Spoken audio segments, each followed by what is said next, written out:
Hello, இன்றைக்கி பார்த்தீங்க அப்படின்னா ஒரு குட்டி ஸ்டோரியோட தான் வந்திருக்கேன். என்னன்னு தானே பார்க்குறீங்க.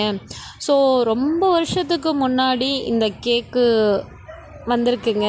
ஆனால் இந்த கேக்கு மாதிரியெல்லாம் கொடுக்கவே கிடையாது. ஸோ ஒரு ரொட்டி டைப்பில் தான் வந்திருக்கு.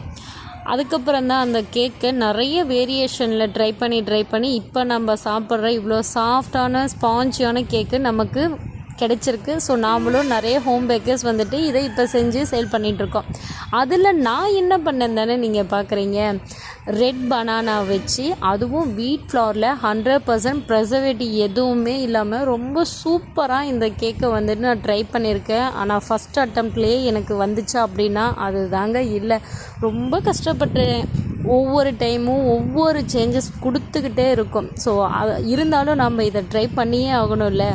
அதுவும் வீட் ஃப்ளார் வச்சு நம்ம செய்யும்போது அதோட சாஃப்ட்னஸ் அப்படியே நமக்கு மைதா பேஸில் கிடைக்குமா அப்படிங்கிறது தான் இதோட மெயின் பாயிண்ட்டே. ஸோ நான் அப்படி தான் சொல்லி இதை நிறைய டைம் ட்ரை பண்ணி இப்போ ரொம்ப சூப்பராக நான் கொண்டுட்டு வந்திருக்கேன். ஸோ இதை யார் சாப்பிட்டாலுமே இது வீட் ஃப்ளாரில் பண்ணியிருக்காங்கன்னு சொல்லிட்டு நம்பவே மாட்டாங்க. ஸோ நான் கட் பண்ணும்போதே உங்களுக்கு தெரியும், அவ்வளோ சூப்பராக, அவ்வளோ டேஸ்ட்டாக, அவ்வளோ சாஃப்டாக எனக்கு வந்திருக்கு.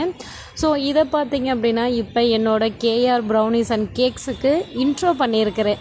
ஸோ இந்த மாதிரி உங்களுக்கும், அதுவும் ரெட் பனானா வச்சு உங்களுக்கு கேக் வேணும் அப்படின்னு நீங்கள் நினச்சிங்க அப்படின்னா மறக்காமல்